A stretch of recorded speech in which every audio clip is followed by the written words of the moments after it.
Hello and welcome to the Racing Postcast, proudly sponsored by Unibet. We've got loads of top quality racing over the weekend to speak about. But first, just to mention Michael O'Sullivan, the hugely sad news of the loss of a 24-year-old jockey who was a huge figure in Ireland, a Cheltenham Festival winner, and such a sad loss for all of the racing communities, both in Britain and Ireland. Our thoughts are with him, his family and his friends at this very sad time for racing. We are going to move on to this weekend's action. We've got a huge show for you lined up. We've got a few Cheltenham clues along the way. We're getting late now, but there's a few still emerging. We've got some quality racing at Kempton. We've also got the Eider at Newcastle, as well as two races. Our first flat racing meetings we'll be covering on the Postcast in 2025. Let me introduce the panel. Joining us in your top right is tipster Graeme Rodway, bottom left, Jonny Pearson, and fresh from another good week, Unibet's Ed Nicholson. So we're going to start at Kempton, where the ground is good to soft in places at the time of recording on Thursday afternoon. And we're going to start in the 150, the Ladbrokes Pendil Novices Chase. 6 of the last 10 winners have been trained by Paul Nicholls. Can he do it again? Well, he's got the favourite in Rabot at 6-4, Imperial Saints for 85-40, Ashdale Bob. Jess Carrington is 1 from 1 over jumps in Britain this season, hopes to make that a perfect record continued with an 11-2 shot. 15-2 Boomborn, Mark of Gold 10-1, and Baloo 33-1, a huge price for a Nick Henson outsider. Let's start with you, Graeme Rodway. What do we like in the opener? I think this should be straightforward for Paul Nicholls and Harry Cobden, shouldn't it? Rabot is a very good horse on his day, isn't he? Classy hurdler. And he dispelled any doubts about whether he would turn his form to chase him when he chased Lord de Sud last time. Staying on really strongly, looking like he would really appreciate stepping up in trip, which he gets here. All his best form over hurdles, or a lot of it, was at Kempton, so he's got loads in his favour. And he, of course, is getting weight from plenty of his rivals as well. So I'll be disappointed if he's beaten here, Rabot, James. Straightforward selection. Johnny?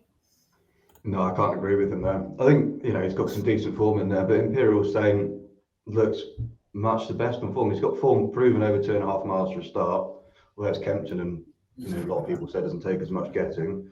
He should be winning it. The only concern I've got is actually the way he finished up the hill at Cheltenham last time put doubt in my mind that maybe he actually wants further than 2.5 miles. But I think on form, he's got the best form and should be, for all the official ratings, and say differently, I think he's actually the better horse in here, and 3-1 looks a very good price.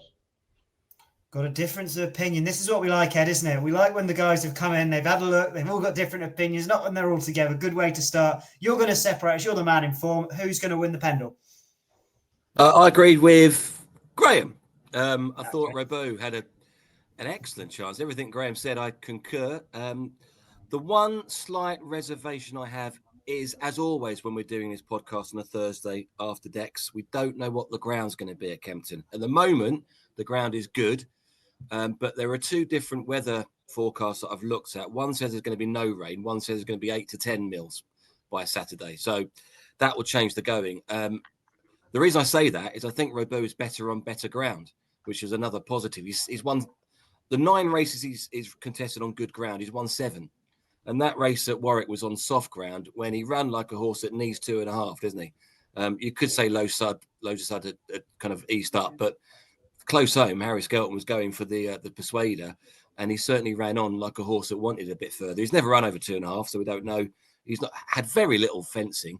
I just thought the scope. I mean, Imperial Saint has had some good runs and has some good races to his name, but that's the thing. Rabot hasn't had a chance to show how good he is over fences. And it was the better hurdler. I thought Rabot should be favourite, and I expect him to win. 2 shouts for the 6-4 favourite Rabot. We'll move on to the 225 at Kempton, the Ladbrokes Adonis Juvenile hurdle.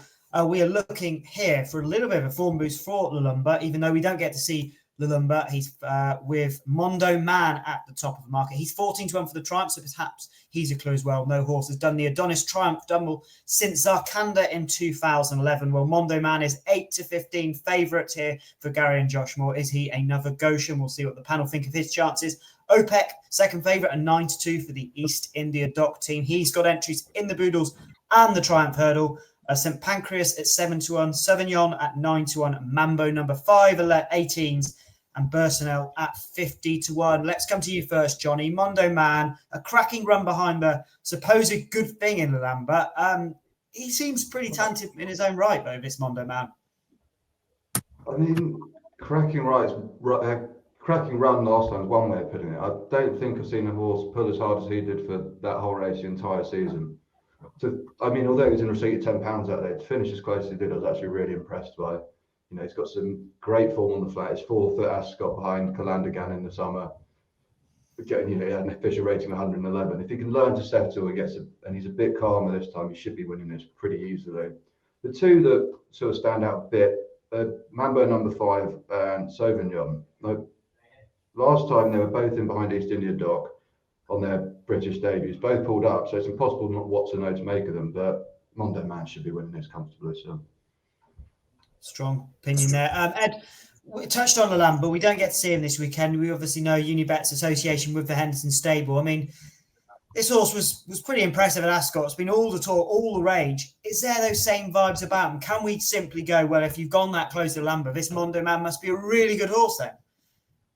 Yeah, I think everything that's been said is true. He did pull so much, and to finish as well as he did in the circumstances, I think was a good performance. I know Nicky, before that run, was getting less and less confident as the day progressed, and that's his kind of characteristic. He does do that.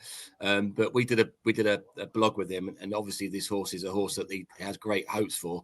But he then said to Brett in the car park before that he was getting worried that he could possibly do what he did against this horse, Mondo Man, based upon his flat form and the ability that this horse had. He was very impressed by this horse's performance first time out. The horse that doesn't run today, Lalamba. But we went to his media day on Monday, and he was saying that he wanted to get another run into him.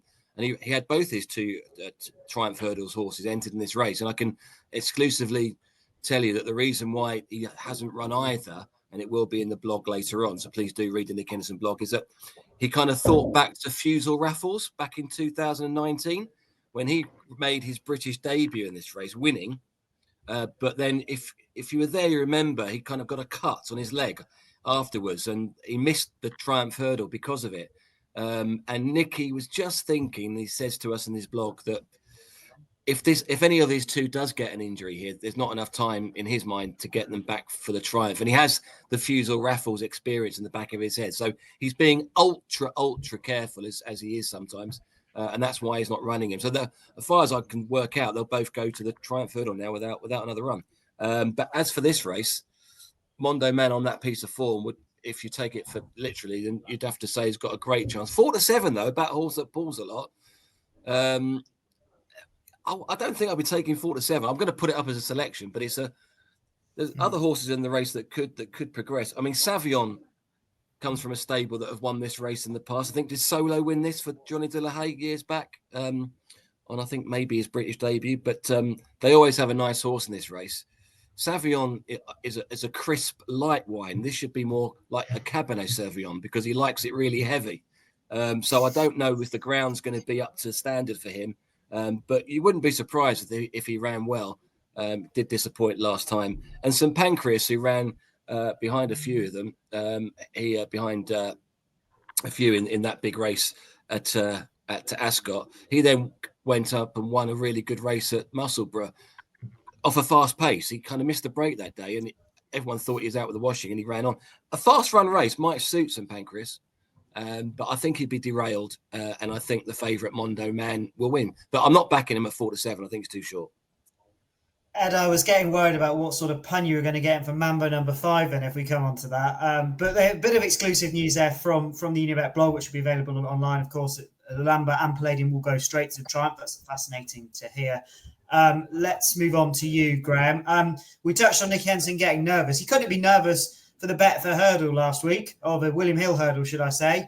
You said Joyeuse was going to be £30 well in. We weren't sure if you were right. Look who is laughing now, Graeme Rodway. Well, yeah, the stick that I took for saying that once that got beat at Cheltenham. But, obviously I was right, wasn't I? The problem was the wrong race, wasn't it? And I didn't even back Joyeuse. I was absolutely gutted when I saw how easy she won. I think Ed was saying she's gone up to 138 now, so she's already well on her way to being £30 ahead of that mark that she ran off at Cheltenham.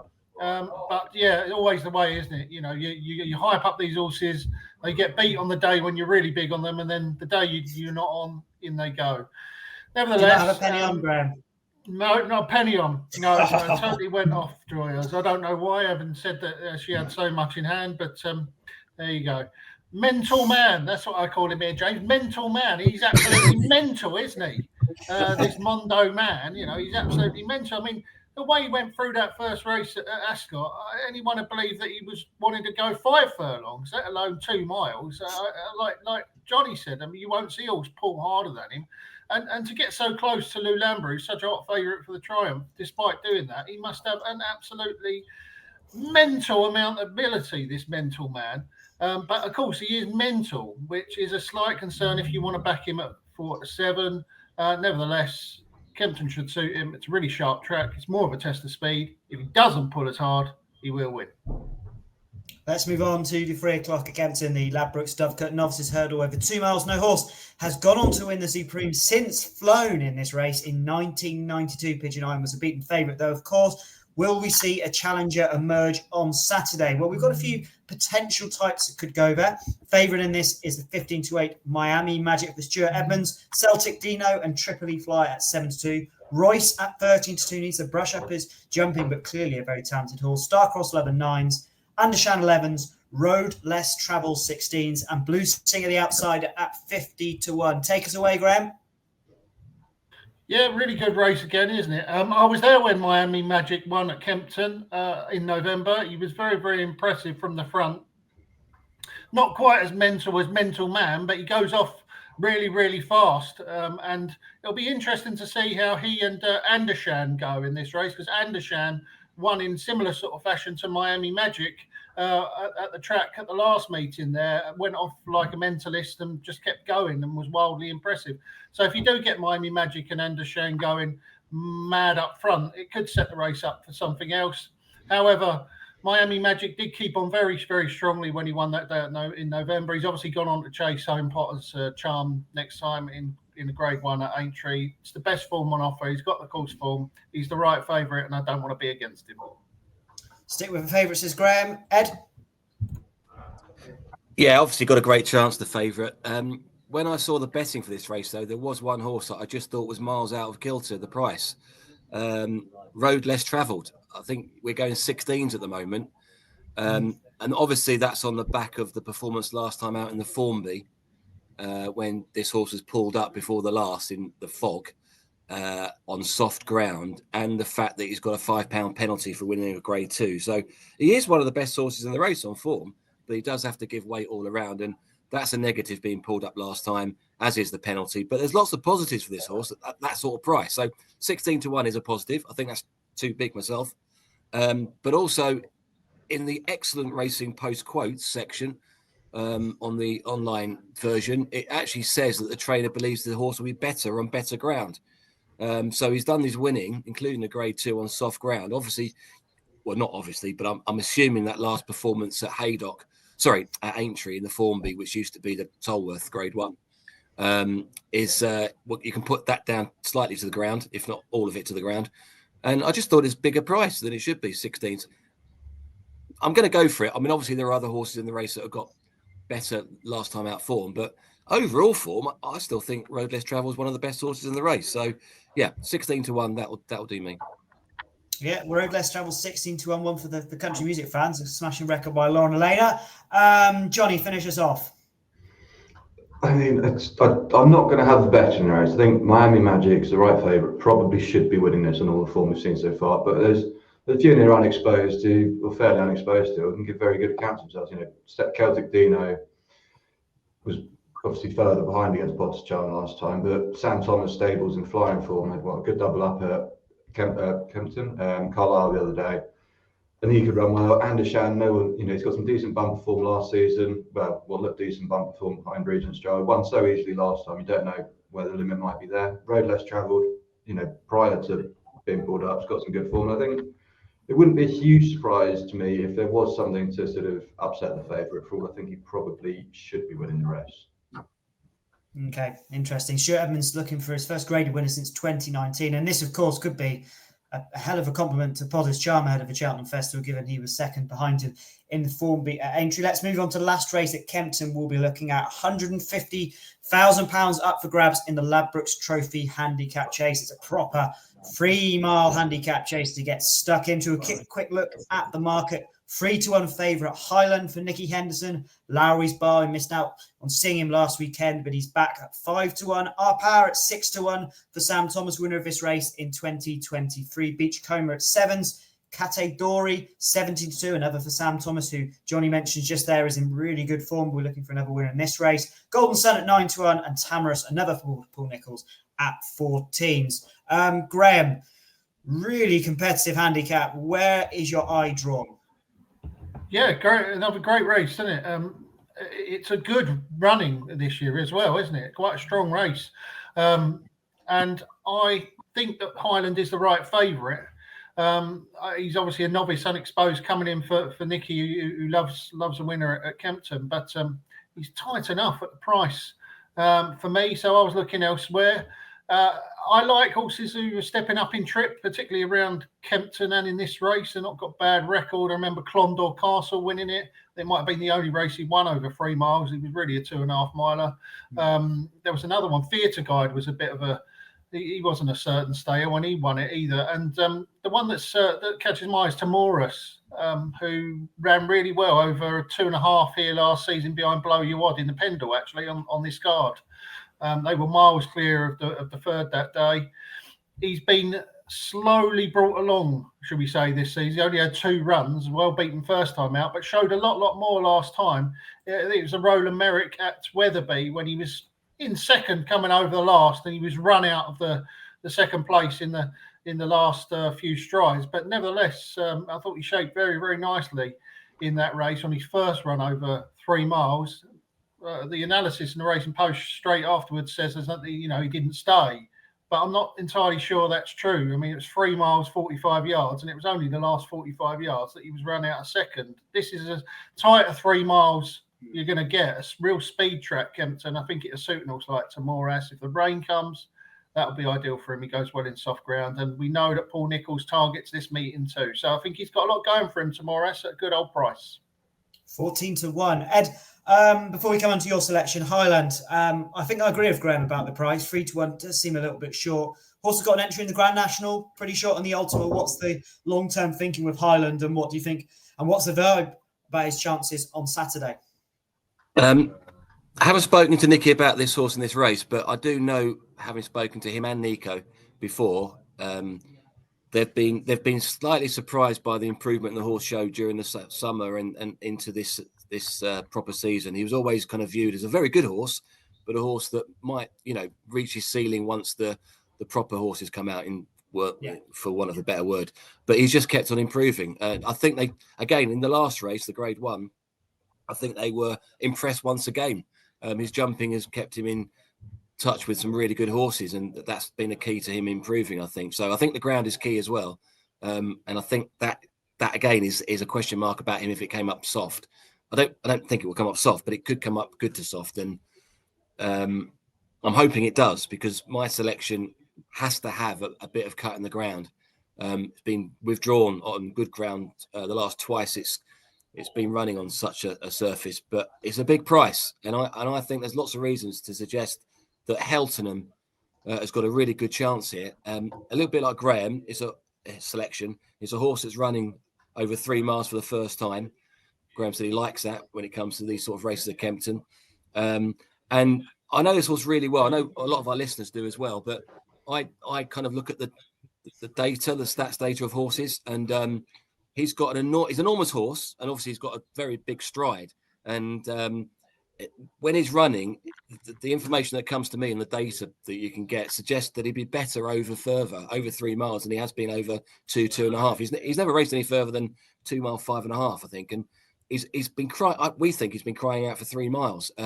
2 things against him is that he has to have a fast pace, because he does take a bit of a pull, but he'll probably get that here. There's a lot of front runners, and he does need the good ground. But his handicap marker's dropped. He's now on 136. Last time he was on 136. He won a good race. He's running on a course he's done well at before. Came second on this course, last year in another race. And also the final piece of the pie, the final clue for me is that Phlegmatic is owned by the same people that own this horse. And Phlegmatic has got a fantastic record at Kempton. And he's not coming. He's run 9 times at Kempton. He's won 3, second twice, third twice. And he came 4th in this race last year. And I thought they were always looking to run him in this race. But they ran him last week in the Grade 1. And this horse takes the place. So, I mean, that shouldn't really matter. But it's just a final piece of the jigsaw that I thought, well, they obviously think this horse is going to run well. So I think at 14 to 1, I think he might be a bit of a market move as well on the day. So, yeah, Cheltenham. So kind of each way selection at fair odds, 16 to 1. Come on to you, Johnny. Anything at perhaps a big price as well for you? Yeah, I think unanswered prayers can go well for Chris Gordon. Hasn't been plan A. He was meant to run at Plumpton 10 days ago, or 10 days ago at the time of recording, but he was unseated at the first. But that day at Plumpton, he had 3 winners, 3 seconds, and unanswered prayers. That's unseated. The last meeting at Kempton, he had a couple of winners. He's got a good record around here, and he actually ran in the race last year, this horse, and finished, was it 4th, I think? Not beaten too far, sort of 8 lengths, £1 higher this time round, but he's got Freddie Gordon claiming 3.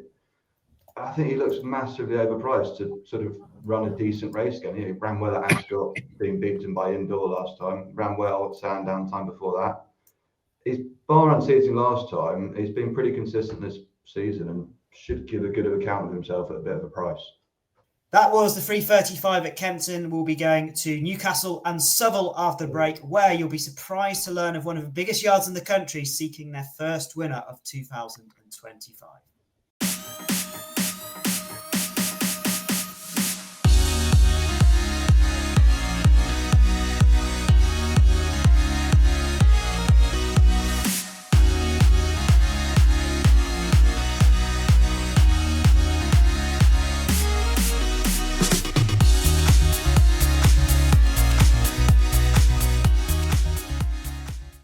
So we move on to Newcastle in the northeast, one of their biggest races of the season there. This is the Eider, a huge stamina test over 4 mile 1.5 a furlong. And it looks a really competitive race. The 210 at Newcastle, BetUK Eider Handicap Chase will just spin through the market. At the top of the market is O'Connell seeking a 4th straight victory at 5 to 1. Collector's Item at 7's one of the biggest rides for Jack Hogan. He claims £3. Angler's Crag at 7 to 1. Last year's winner for Geordie, Brian Ellison, passing well, 17 to 2. Choose the News at 10s, Egbert and History of Fashion at 11s, and I'd Like the Way You're Thinking at 12s. Graeme, I believe you've got a fairly strong fancy here. Yeah, really fancy one here, James. Choose the News. Mark Wolford and Jamie Hamilton. Loves Newcastle, so run there 3 times, 1 win, 2 seconds.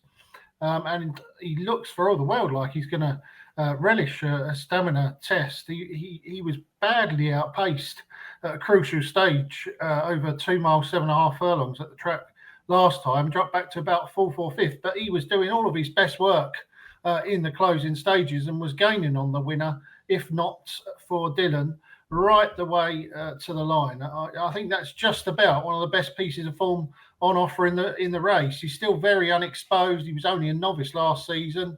And we know that he loves the course. So provided he stays, I can't understand why Choose the News is a double figure price. One of our best bets of the day here, James. One to watch out for. Ed, there's been a little bit of money for Angler's Crag. Is this potentially one you'll be looking at? 100%. That's the selection. Angler's Crag. That's a good shout by you, James. I did find the race impossible. Having said that, we're going money back 2nd or 3rd because it is an impossible race. So it's a good race to have a bet on because you will get 2nd or 3rd. You will get paid out your stake if you come 2nd or 3rd. But Angler's Crag, just for me, has the form in the book, and we all know that he won the Eider last year. And I actually was watching the race at Edinburgh, at Musselburgh, shows how old I am, last time out, and he was miles behind. Absolutely miles behind, and then he made a hell of a lot of ground down the back straight, and only a few horses finished that race because it was a war of attrition. It was, I think it's the Edinburgh Grand National, is it, there at Musselburgh the last time, and finished Borders I think National, 4th. Edinburgh. Edinburgh, No, yeah. I think He finished Kelso, 4th. yeah. There's too many regional nationals. They're too confusing. Yeah, no, it was definitely Ed Musselburgh, and he ran on really well, and I think he finished fourth. That would have put him spot on for this race. I was thinking that he was a heavy ground performer. There are lots of horses here that need heavy ground, and they're just plodders, for want of a better expression. I know if you're an owner, you don't like to hear your horse being called a plodder, but Egbert, for instance, I spoke to Brett Williams about that horse this morning, and he just stays all day. He won for us at 16-1, didn't he, not long ago? And they think he'll run a big race. And he just needs 4 miles and soft ground. But Angler's Crag's actually got better form on better ground. I think he won the Eider on heavy, but I think he's won 3 of his 6 races on good to soft. Sorry, so 6 races he's run on good to soft. He's won 3 of them. So the fast, any ground that's not, if it's not heavy, which it isn't down to be at the moment, then I think he's got a good chance. But I mean, it's a good race. Keith Melrose is needed here, but I think Angler's Crag is the one for me. I should say 8-1 into 15-2, now into 7-1 at the time of recording. So there has been some continued support throughout the morning. Johnny, we'll come to you. Plodder, I don't think there's anything wrong with being called a plodder. Have you been called a plodder in your time before? Probably, but I wouldn't be thrilled about it. I can tell you that much. But funny, Ed mentioned Keith Melrose. We were sat in the office on Tuesday going through the Eider Chase, given it is one of his favourite races of the calendar. We both sort of decided that the race from last year might be the sort of place to look. Angler's Crag, I'm not going to accuse horses of not running on their merit, but you'd have to say this has been the plan for a while, and they've been targeting this race. I actually thought Gold Claremont would have a chance and backed him Antipost, but it wasn't declared, so that's sort of me done to him. But the one that I know Keith Melrose likes as well is Major Dundee. If you watch back last year, unseated his rider 2 fences out. He was bang up there on the front end. Every chance. They put Brian Hughes this time. He's £5 lower in the handicap.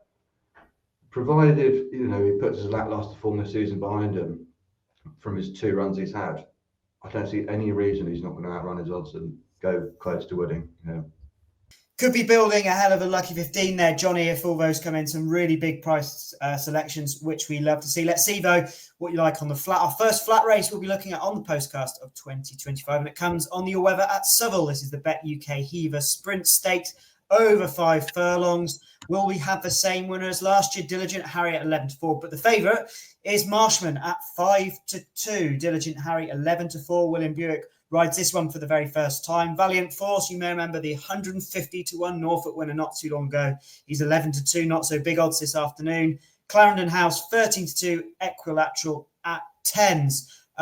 Johnny, have you got another big price for us, or do we like one of the top of the market? No, Diligent Harry wins this at a nice short price. Won it last year. He's had the same prep as last year. Okay, he lost to Marshman by 4 lengths last time out, but that was on his reappearance, having not raced since July. Everything's set to suit once again, and I think he'll turn the tables with Marshman, who for a while was a bit of a cliff horse for me, but I had to start giving up on him, which is annoying given since the wind up he's won his last 2, and I'd expect him to go well, but I think Diligent Harry will be too good here. Diligent Harry for Johnny. Agree, Graeme? I do, yeah. I think that he'll win this, Diligent Harry. I mean, he's a very good horse, but he's even better on the all-weather. And it looked for all the world like it was a little pipe opener after a long time off at Lingfield last time behind Marshman, when he showed his customary speed, only to get run down by a few of them late on. That was over 6. Of course, he's going back to 5 at a track what we know he likes. He won the race last year. He's drawn quite high, isn't he? In stall 8 has been the place to be recently at Southwell. They've always been coming middle to near side in the sprints. And we've got the Brucey bonus of Bill Buick on board, haven't we? So I don't see too many negatives here for Diligent Harry, James. Are we going to complete a hat-trick, Ed?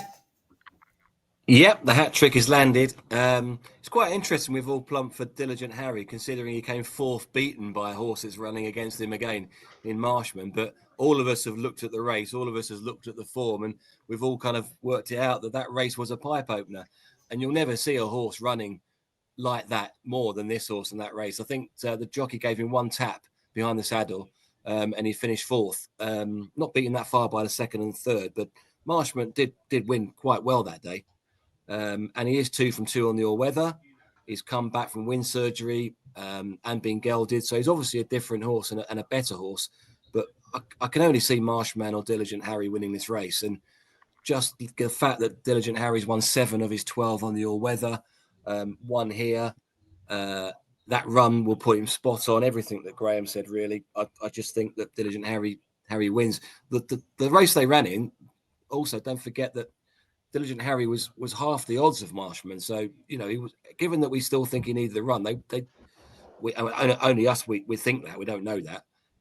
But he still fancied to beat Marshman even then. So I just think Diligent Harry wins. It's interesting what Graeme says about the draw, because I was desperately trying to find out how the draw has been in these 5 furlong races when there are kind of 12 or more runners since the new to Peter has been put in. It doesn't seem to be that much difference between draw and 1 but I suppose it's when they swing into the straight, they're going middle to wide. Is that right, Graeme?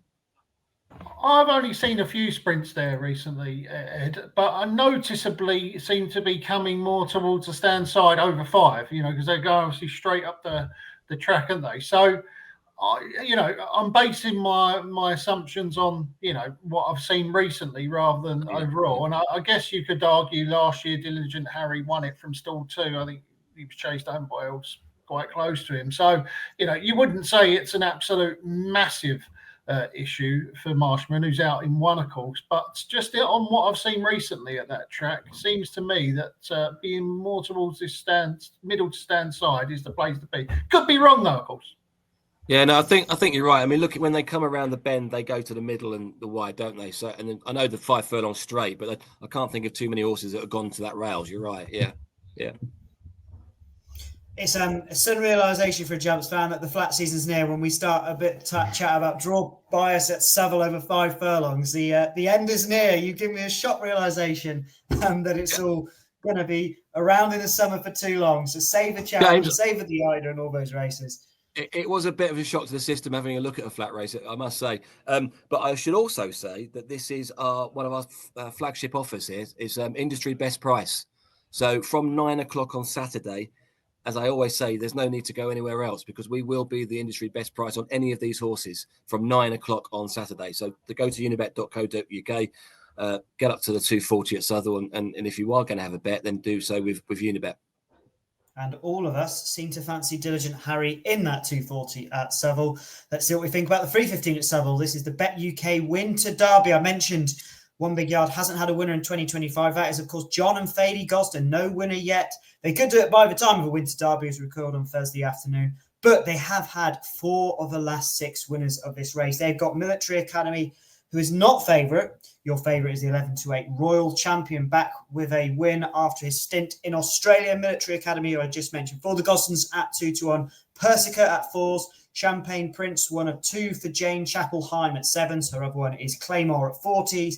Pleasant Man 40s. And Alanya at 50-1, the outsider. Jonny has not got a selection for us in this race. We're going to go straight to Graeme. What do we like here? Yeah, a really good race, isn't it? Royal Champion, sort of a borderline Group 2, Group 3 horse, isn't he, you'd say? And Military Academy could be a significant improver.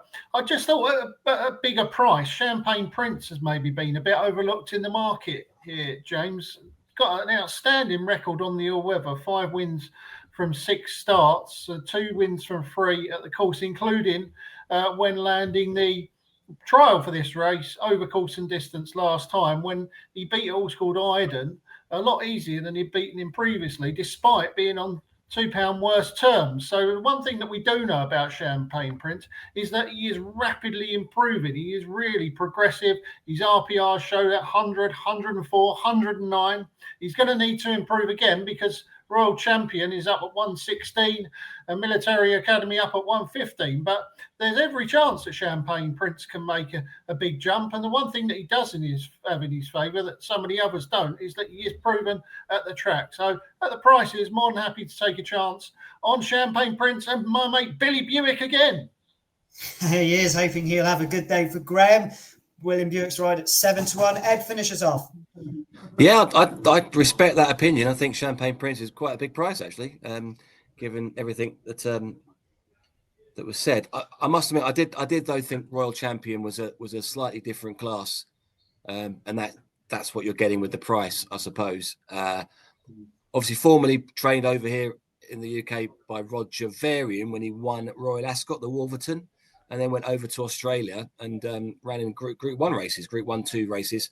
And now back with Carl Burke and run one last time out. It's probably the best horse in the race.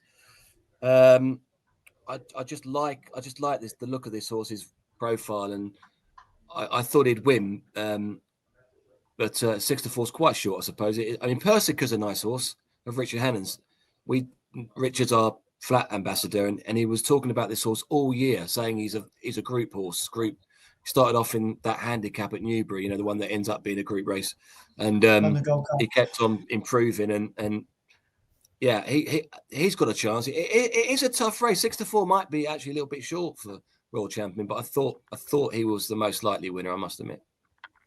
Okay, we will come on to your best bets and the naps of the weekend, as well as some selections away from the races we've already looked at after a quick word from our sponsors. Want betting on the horses to be anything but flat? With an app that impresses every time out. You're on. Want to watch live streaming of races in the UK, Ireland and around the globe? And get a chance to win even bigger with 3 Uniboosts every day on any horses you want. Unibet, you're on. Okay, so before we come on to our best bets, we're going to have a look at some of the fancies from the boys away from the ITV cameras. Johnny, start us off. You are going quite far away from home, it seems. Yeah, we're going to go to more tropical climates in Riyadh in Saudi Arabia, where we've got the Saudi Cup, which is the richest horse race in the world. But earlier on the card, we've got the Howden Neon Turf Cup, which is Group 2. We've got the likes of Shin Emperor in there, his favourite, who's third behind Economics in the Irish Champion Stakes. We've got Al Rifa, who was second behind City of Troy in the Eclipse, and they both ran in the Arc, of course. But my eye is drawn to a German horse I think is actually quite good. There's second to Rebels Romance in Cologne back in September, which most people might not be aware of this horse. But I think a quick track, which he's likely to get, he's done a lot of his racing on soft ground. I think the quicker the ground, the better it'll be for him. I think 16-1 looks huge price for a horse. Although it's 5, I still think he's massively improving. I'm going to have an each way play on him. And then you've got the big one, the Saudi Cup itself at 540. You've got the Japanese Forever Young favourite, and you've got Romantic Warrior, who keeps winning and winning and winning, but hasn't run on dirt before, which is a big query about how well he's going to handle it. But he's trained on the dirt, but provided he handles the surface, I think it could be too good for the Japanese challenger. Okay. Graeme, you're going to even more tropical climates, aren't you, for your other bets? Yeah, you can't beat a night down my local at Chelmsford, and I've had a good look at the card this weekend. I might well visit. It won't be quite as sunny and warm as Saudi Arabia, of course, but the Essex Riviera will be lit up by 3 winners, hopefully from myself. And the first one's in the 5:45, En Passant. This one was very impressive when he won at Kempton last time. He's drawn in stall 1, which I like around Chelmsford. Very tight track, and he's just looked like a better horse since they dropped him back to 7 furlongs on his last 2 starts. Should get a really good pace around Chelmsford. Usually they go pretty fast because it can often pay to be on the front end. That should suit En Passant. I also like Stuart Williams' horses coming off the back of a win. The times you see the Stuart Williams runners racking up sequences, he's so good. So that's En Passant, 5:45. 6:45, probably the best bet of the night is Dicko the Legend. He's really well handicapped on his best form. He's dropped £5 in the weight since his last win. It might be more than that. And he showed his best piece of form recently at Southwell last time, really shaped like he was coming back. He's a course and distance winner. There's too well handicapped to ignore. And then there's actually a really good race on the card in the 7:15. It's a competitive handicap. Bang on the Bell is another course specialist who I've seen win around there before.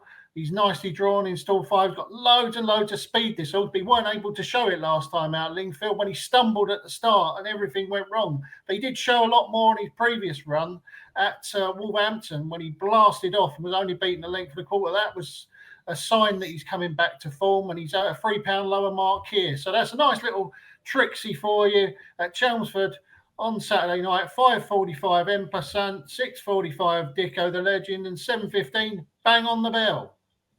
Perfect. I don't think I've ever heard Essex Riviera before, Graeme. It's new to me. It'll be new to our listeners, I'm sure. But I'm sure the marketing team at Chelmsford will be delighted with that reference. So if you are, look out for Graeme if you are visiting the Essex Riviera, according to Mr. Rodway this weekend. And finally, Ed, let us know what offers you've got for us. Yeah, well, first of all, I like to say I'll be in the Tropical Principality this weekend at Chepstow. And there's a horse running in the 232, and I hopefully will see Lossymouth win.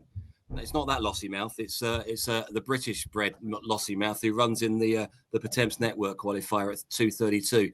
Think Lossymouth's got a good chance of going a few places better than he has of late, to hopefully maybe get into the Cheltenham. That'd be something, wouldn't it? 2 Lossymouths at Cheltenham. But the offers, let me go through them chronological, each track. So Kempton. The 150, that's the Pendil. We've got Super Boost, where we boost every horse in the race.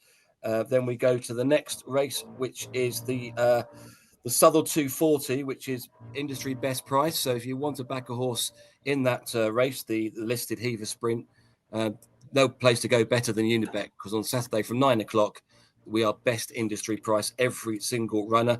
We're also doing a Super Boost on the Winter Derby. That's at 3:15. And then the Eider Chase, ultra competitive staying handicap chase, with money back second or third. Please do go to our website to get the full terms and conditions for all our offers. And as Ed said, that 230 at Chepstow, Montmoral finished 4th in that last qualifier last year, went on to win the Pertemps, so definitely worth watching. I'm not even going to comment on Tropical Principality, Ed. That's beyond belief. Chepstow in February. Hopefully, though, we'll be hot up with some good bets this weekend. Graeme Rodway, what is the nap? Yeah, 240 at Southwell, Diligent Harry to go in again under Billy Buick. Good price. I reckon he'll be a good bit shorter than the current odds. So get on him as soon as you can with Diligent Harry in the 240 at Southwell. A fancy we all like on the show, Jonny? It's going to be Imperial Saint in the 150 at Kempton. I think he's overpriced and can get the better of Rubo, who is the favourite at the moment. One for the resurgent Hobbs and Johnson White team. I'm going to go for Miami Magic in the 3 o'clock at Kempton. I thought it was a cracking run behind Potter's Charm, who I'm all for the Cheltenham Festival. Hopefully he's going to get a huge form boost. Miami Magic in the 3 o'clock Kempton. And finish off, Ed. Yeah, 3:35 at Kempton, the big staying handicap chase. Just got a feeling Cheltenham will be a better horse over 3 miles in a fast run race than he has been over 2.5, and he's not a bad horse over 2.5. So Cheltenham, big price, as long as the rain comes a little bit each way in that 3:35. Thank you very much to our panel, Graeme Rodway, Jonny Pearson, Ed Nicholson, and of course I've been James Stevens. Do, as always, if you enjoy these shows, rate, review, subscribe. Let us know what you fancy. If you found something we haven't, is there something we're missing? Have we got it wrong? Have we got it right? Let us know what you think. And of course, do join us again next Thursday at 7 o'clock for a look at the weekend's racing, where Newbury and the Moor Battle Hurdle at Kelso, really good race. It's been on the up for a number of years. Looks like it's going to be hugely competitive once again. That's going to be our area of focus next week. But until then, do enjoy the racing. Goodbye and gamble responsibly.